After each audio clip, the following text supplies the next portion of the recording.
আসসালামু আলাইকুম। ইউনূস বাইডেন বৈঠক নিয়ে যা জানালো হোয়াইট হাউস। যুক্তরাষ্ট্রের নিউ ইয়র্কে বাংলাদেশের অন্তর্বর্তীকালীন সরকারের প্রধান উপদেষ্টা অধ্যাপক ডক্টর মোহাম্মদ ইউনূসের সঙ্গে বৈঠক করেছেন মার্কিন প্রেসিডেন্ট জো বাইডেন। মঙ্গলবার ২৪ সেপ্টেম্বর বাংলাদেশ সময় রাত ৯টায় নিউ ইয়র্কে জাতিসংঘ সদর দফতরে চলমান সাধারণ পরিষদের অধিবেশনের ফাঁকে দুই নেতার মধ্যে বৈঠকটি অনুষ্ঠিত হয়। ডক্টর ইউনূসের সঙ্গে বাইডেনের এ বৈঠকের বিষয়ে পরবর্তীতে একটি প্রেস বিজ্ঞপ্তি রিড আউট প্রকাশ করে হোয়াইট হাউস। এতে বলা হয়, অন্তর্বর্তী সরকারের প্রধান উপদেষ্টা ডক্টর মোহাম্মদ ইউনূস উপদেষ্টা হিসেবে সাম্প্রতিক নিয়োগের অভিনন্দন জানাতে প্রেসিডেন্ট জো বাইডেন বাংলাদেশের প্রধান উপদেষ্টা ডক্টর মোহাম্মদ ইউনূসের সঙ্গে বৈঠক করেছেন। উভয় যুক্তরাষ্ট্র এবং বাংলাদেশের মধ্যে ঘনিষ্ঠ অংশীদারিত্বের বিষয়টি নিশ্চিত করেছেন, যার ভিত্তি অভিন্ন গণতান্ত্রিক মূল্যবোধ এবং উভয় দেশের জনগণের মধ্যে শক্তিশালী বন্ধন।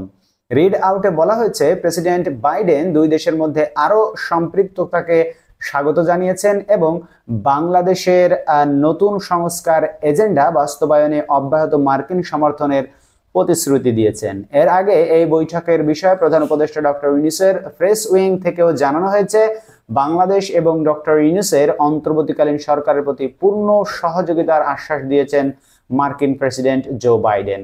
কিভাবে বাংলাদেশের ছাত্ররা আগের স্বৈরাচারী সরকারের বিরুদ্ধে রুখে দাঁড়িয়েছে এবং জীবন দিয়েছে সেটি জো বাইডেনের কাছে বর্ণনা করেছেন ডক্টর ইউনূস।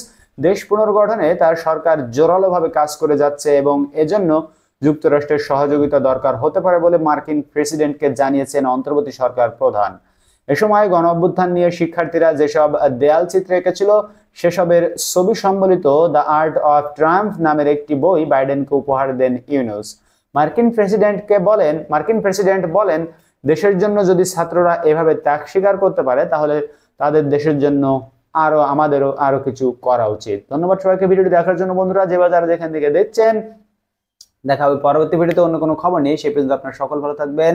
এখন বিদায় নিচ্ছি এবং আমাদের চ্যানেলটিকে সাবস্ক্রাইব করতে ভুলবেন না। আল্লাহ হাফেজ।